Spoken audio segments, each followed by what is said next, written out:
श्री कृष्ण की दिव्य कथा मधुर बांसुरी की धुन के साथ।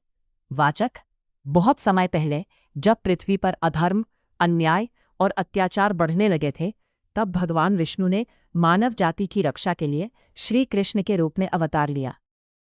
श्री कृष्ण का जन्म मथुरा में राजा वसुदेव और माता देवकी के घर हुआ। लेकिन उस समय मथुरा का राजा कंस अत्यंत क्रूर और अत्याचारी था। एक भविष्यवाणी हुई थी कि देवकी की 8वीं संतान ही कंस का अंत करेगी। इस भविष्यवाणी से भयभीत होकर कंस ने देवकी और वसुदेव को कारागार में बंद कर दिया और उनकी 7 संतानों का वध कर दिया। लेकिन जब आधी रात को श्री कृष्ण का जन्म हुआ, तब एक चमत्कार हुआ। कारागार के सभी द्वार अपने आप खुल गए और पहरेदार गहरी नींद में सो गए। वसुदेव जी नवजात कृष्ण को एक टोकरी में रखकर यमुना नदी पार करते हुए गोकुल ले गए। वहां उन्हें कृष्ण को नंद बाबा और माता यशोदा के घर छोड़ दिया। इस प्रकार कृष्ण का पालन पोषण गोकुल में हुआ। बाल्यकाल में कृष्ण बहुत नटखट और चंचल थे। उन्हें माखन बहुत प्रिय था। वे अपने मित्रों के साथ मिलकर घर घर से माखन चुराते थे। उनकी शरारतें पूरे गोकुल में प्रसिद्ध थीं, लेकिन उनकी मधुर मुस्कान सभी का मन मोह लेती थी। कंस ने कृष्ण को मारने के लिए अनेक राक्षस भेजे।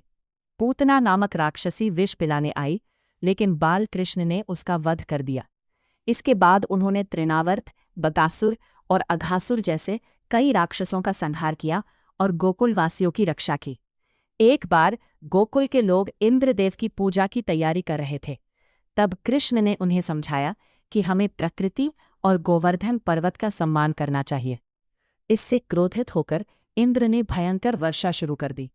तब श्री कृष्ण ने अपनी छोटी उंगली पर पूरे गोवर्धन पर्वत को उठा लिया और सभी लोगों तथा पशुओं को 7 दिनों तक सुरक्षित आश्रय दिया।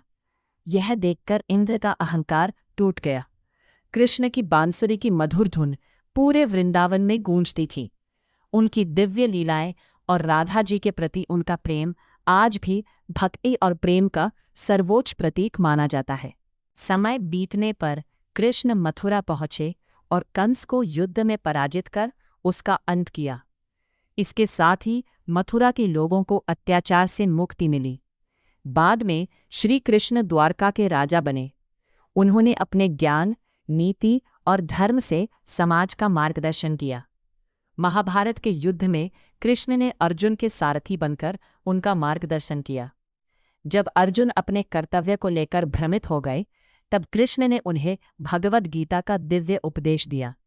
उन्होंने कहा, कर्मण्येवाधिकारस्ते मा फलेषु कदाचनम, अर्थात मनुष्य को केवल अपने कर्म करने का अधिकार है, फल की चिंता नहीं करनी चाहिए।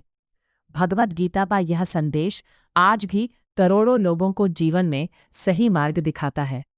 श्री कृष्ण का संपूर्ण जीवन हमें प्रेम, करुणा, साहस, सत्य और धर्म का पालन करना सिखाता है।